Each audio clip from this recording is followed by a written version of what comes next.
Magandang araw mga kapuso kapito. Muli ito po ang trivia ni Kuya Roger. Ating pag-aaralan na yan tungkol sa violation pa rin na merong kinalaman sa player out of bound tsaka ball out of bound. Ito po ay mababasa natin sa OBR Article 23 page 29, OBRI Article 23 page 46. Okay, player out of bound, ball out of bound. Iisang violation po pero dalawa yung katawagan. Okay, tingnan po natin. Isang violation lang po yan ha, pero dalawa yung katawagan. Unahin po natin yung player out of bound. A player is out of bound when any part of the body is in contact with the floor or any object other than a player above, on or outside the boundary line. Okay, ibig sabihin ito po yung player na merong dala ng bola na nagkaroon ng contact doon sa flooring pero nasa labas po ng boundary line. Any part of the body. Okay, for example, ito po yung pinaka-demo natin. Ito yung player na may dala ng bola, any part of the body, unang-una napaapak na may dala ng bola. Okay, player out of bound. Napahawak yung kamay sa end line or sideline, boundary line, sa labas ng playing court. Labas na po kasi yan pag napaapak tayo sa mga linya na yan, na nasa loob tayo ng playing court. Okay, napaapak, napahawak, napaupo, napaiga. Okay, napaiga. For any reason, meron po siya dalang bola, matatawagan po siya ng player out of bound. Kahit saan po parte ng court. Front court or back court. Okay, nakalagay po doon. Or any object other than a player above. Ibig sabihin, yung player naman na nasa taas. Pero bihirang-bihira pong mangyari yan. Ito po. For example, yung player, either back court o kaya front court. Kung ang ginawa ng player ay lumambitin po. Lumambitin dun sa back of the backboard. Lumambitin sa brace, tapos may dala siyang bola. Okay, bawal po yan. Matatawagan po siya ng player out of bound. Okay? At syempre, yung clear, hawak ng player yung bola, na out balance, napalabas dun.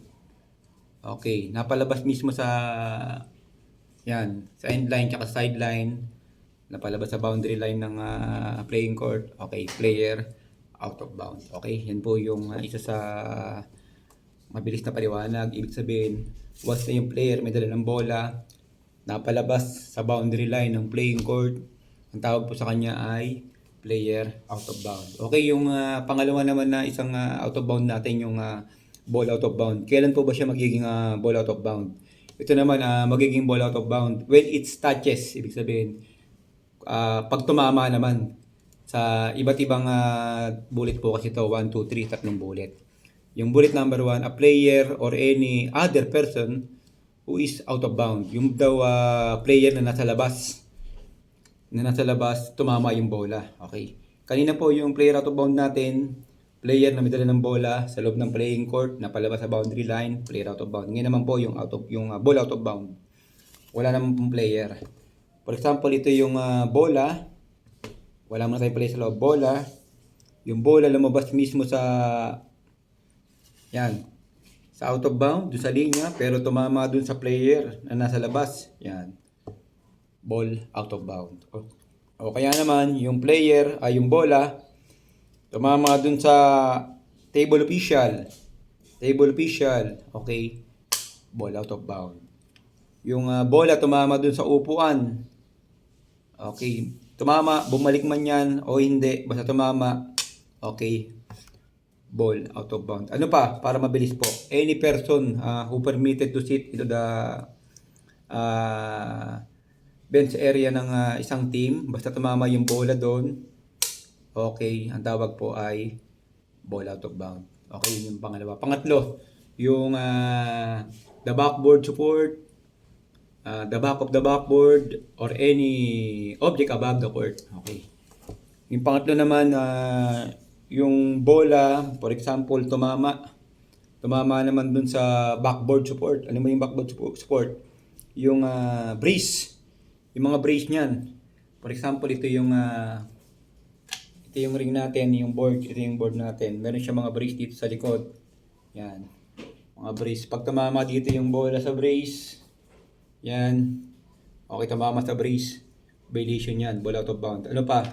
Once na yung bola tumama mismo dito sa likod, nag-iiba, nasa loob ka ng playing court pero tumama dito sa likod, okay, ball out of bound. Ano pa, nag-i-inbound ka, tumama sa likod, ball out of bound. Nag-iimban ka, tumama sa mga braces, ball out of bound. Okay, ano pa? Yung nakalagay na any object above the court. Okay, ano po ba yung mga any object na nasa taas ng court? Unang-una niyo siyempre yung bubong, yung ceiling, yung mga tawag dito, kuryente. Yan. Kuryente, kasama yan. Kung may mga puno ng kahoy dyan na nakalawit, okay tumama doon. Pag nasa ligan labas tayo, okay, ball out of bound. Ano pa? Kung meron tayong visible clock sa taas ng backboard, tumama yung bola doon sa visible clock. Tapos, bumalik man yan o hindi, basta tumama doon, ball out of bound. Okay, ano po ba yung mga rules natin doon sa ball out of bound? Siyempre, violation yan. Siyempre, yung unang rules natin dyan, yung Article 23.2.1, last touch by a player or to be touched by the ball before it goes out of bound. Kung sino yung huling player na nakahawak ng bola o kaya kung sino yung huling tinamaan ng bola na player, okay, ulit natin. Kung sino yung huling player na nakahawak ng bola o kaya huling tinamaan ng bola bago lumabas yung bola doon sa out of bound, yun po matatawagan ng last touch. Ang tawag po sa kanya, ball out of bound. Pangalawa, yung 23.2.2, if the ball goes out of bound because touched by a player to out of bound. Okay. Ito naman, for example, ito yung bola, ito yung player. Okay, ito yung kalaban o kakampi, nasa out of bound. Ayan. Yung bola ay nabitawan ng green, tapos lumabas yung bola. Siyempre, ang magiging last touch yung player na nasa out of bound. Ganon din naman yan pag during throw in. For example, ito yung throw in. Ito yung throw in na na-deflect nung kalaban, pero yung bola bumalik sa kanya, okay, siya pa rin yung violation dyan. Ang tawag po natin dyan ay ball out of bound kasi nasa labas po yung player. Okay, at syempre po yung 23.2.3, player move out of bound, move out of bound o kaya sa backcourt during held ball pag nagkaroon ng jump ball situation. Ibig sabihin yung player na move out of bound, ibig sabihin yung player nasa labas yung player, tapos yung isang player natin nandito, may dala ng bola, okay, nagkaroon ng held ball o jump ball situation, pero yung isang player ay nasa labas o yung parte ng katawan niya ay nasa labas ng outside, nagkaroon ng jump ball, okay, yan po yung matatawagan ng player out of bound. Okay, mga kapuso, mga kapito, yan po muli ang ating Backling trivia. Kung may mga pagkukulang at saka po na, muli po natin tatanggapin yan para maging biyaya sa isa't isa at patuloy tayong matuto.